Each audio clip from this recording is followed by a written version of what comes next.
Could you explain the concept of a shadow CEO and how this idea came to life for you? Well, first of all, the way that it started was that I had taken my fifth company public on NASDAQ, and then the year after that, I sold it. And the year after that, the buyers, for some reason, wanted me gone. And just about that time, I got a call from AT&T, and one of their divisions of AT&T was being spun out as a separate company. And the CEO was put in touch with me as a potential consultant because he had never run a company that wasn't a division of AT&T, and there were a number of things he knew that he did not know how to do. So a colleague of his put him in touch with me. He hired me, and I became the shadow CEO of AT&T Technologies. That started in the summer of 1983, and when it was spun out as a full-time company, then it was officially AT&T Technologies on January 1st, 1984. And so I was the shadow CEO. We sat together, and anything he didn't already know how to do, he would turn to me, and we would discuss it, and we would come up with a game plan. One of the most mundane examples of that was that early February of 1984, when the company had only been an independent entity for about a month, the COO came in, and the CEO said to us, "Hey, I got good news and bad news." And so the CEO said, "Well, what's the good news?" And he says, "Well, we shipped $190 million worth of computers in our first month in business, and everything went smoothly." So the CEO said, "Well, what's the bad news?" And the COO said, "Well, how do we get the money?" And the CEO says, "What do you mean, how do we get the money?"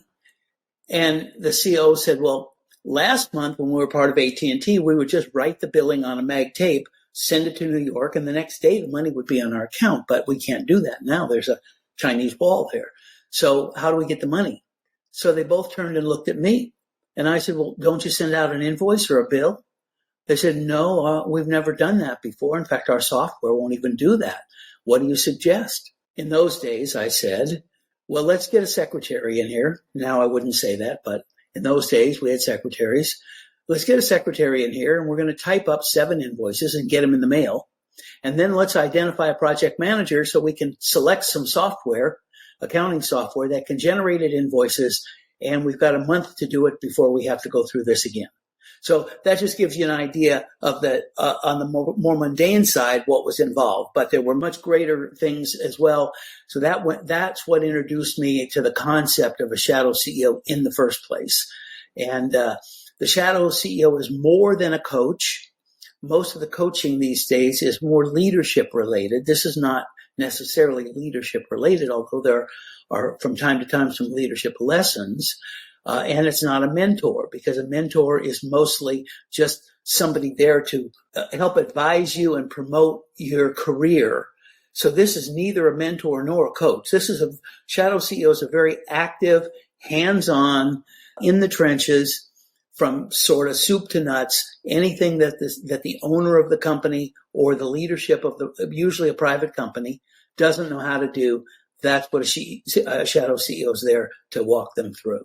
Thank you very much for watching the video. I really appreciate your time. I get a lot of satisfaction out of being able to educate private company management and owners on some of these issues. If there's anything in these videos that trigger your thoughts on a particular topic or issue that you're having, feel free to reach out to me for a quick phone call. I'm more than happy to evaluate your situation at no charge. If you'd like to reach out to me, you can do so by sending me an email at dennis@caganco.com. And you can also get more information on my website, caganco.com, including a variety of articles and videos on similar subjects.